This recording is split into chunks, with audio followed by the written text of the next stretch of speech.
I have done some extreme things to save some cash. I wanna hear from you down below in the comments. What are the craziest things you have ever done to save money as well? So grab a beverage, take a seat, hook me up with a thumbs up. Let's go. I'm gonna kick it off with the number one. It was 2005. My husband got his first job out of college and we needed to go to the town to find a place to live. So we drove to the town to go apartment hunting, pre-internet in everyone's home. We could not afford the $50 a night hotel room. But what we did know is that there was a campground and the campground was $8. So we brought a tent that was given to us by someone. I mentioned we had a baby at the time. She was like 8 months old. We got to the town and paid our $8 and set up our tent and our sleeping bags and had our peanut butter sandwiches and bananas. Do you think that's crazy? This one, I'm not sure if I'm really proud of this or really ashamed of this. You be the judge.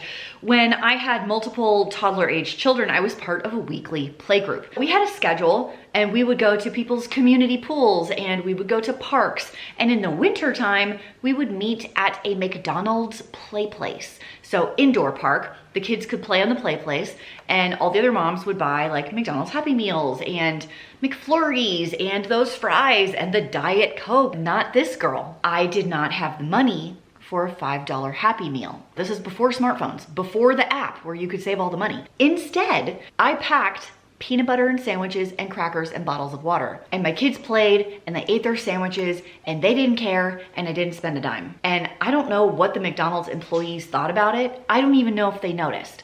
The biggest frugal flex ever, to go to McDonald's play place and bring your own food and not buy McDonald's food. You gotta do what you gotta do.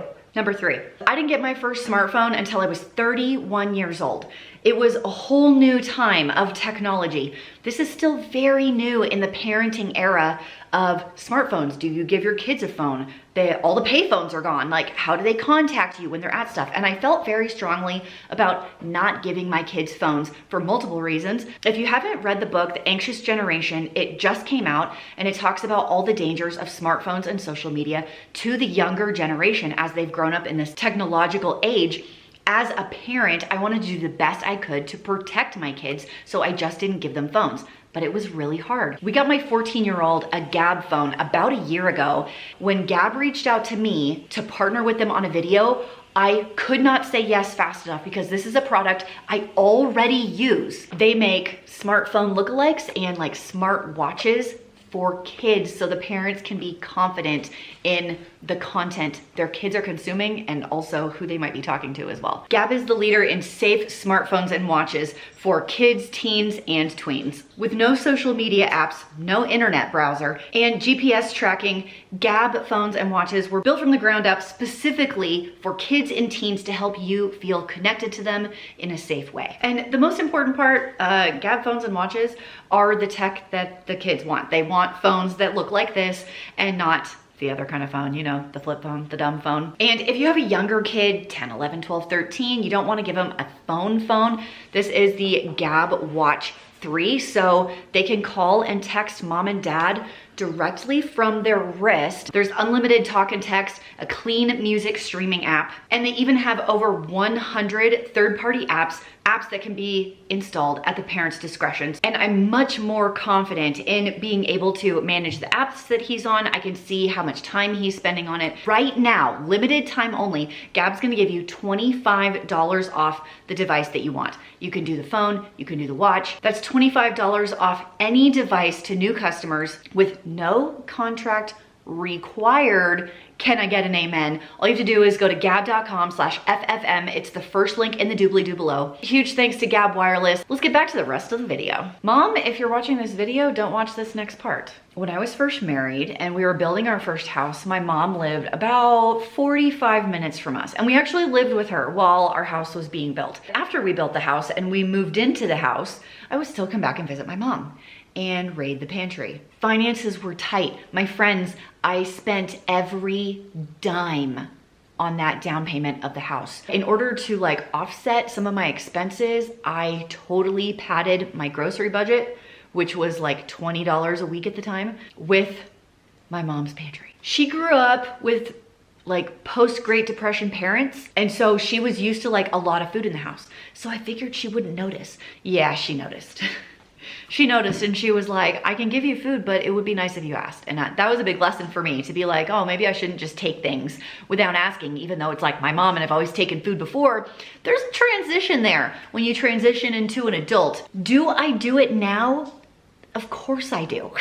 Are you doing a crazy video about my pantry? I have amazing veins. Really, really good.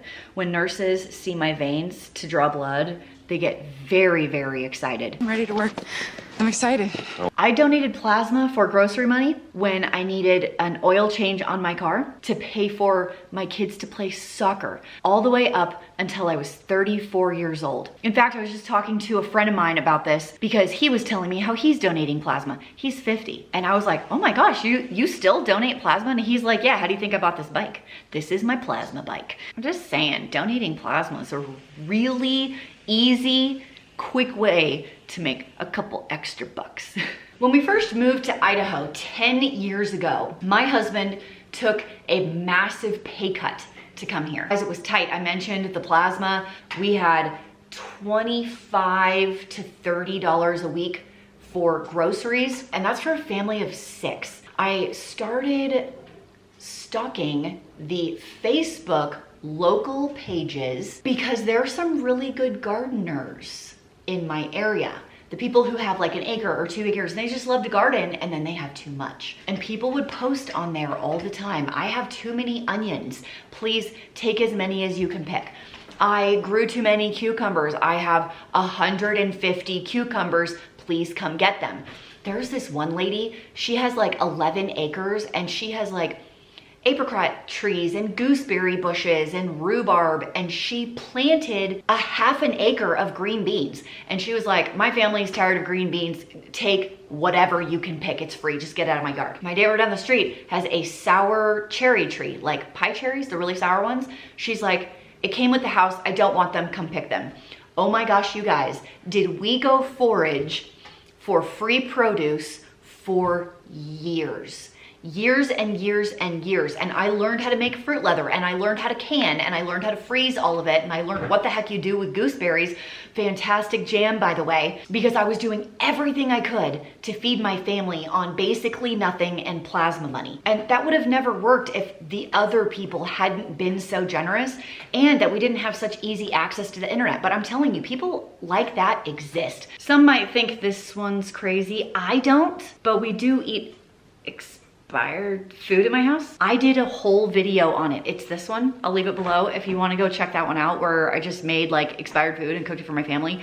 It was fine. We were fine. No one got sick. Arbitrary numbers stamped on a can don't mean anything. Do you guys remember that show, Extreme Couponing? The one that TLC did? Let me tell you what. TLC ruined couponing for the couponers like myself. If you were one of the couponers back in the day, if you remember the 2007 December Target Huggies diaper deal, come at me in the comments, right? You guys are my people. I got everything that was free or a moneymaker, even if I didn't need it.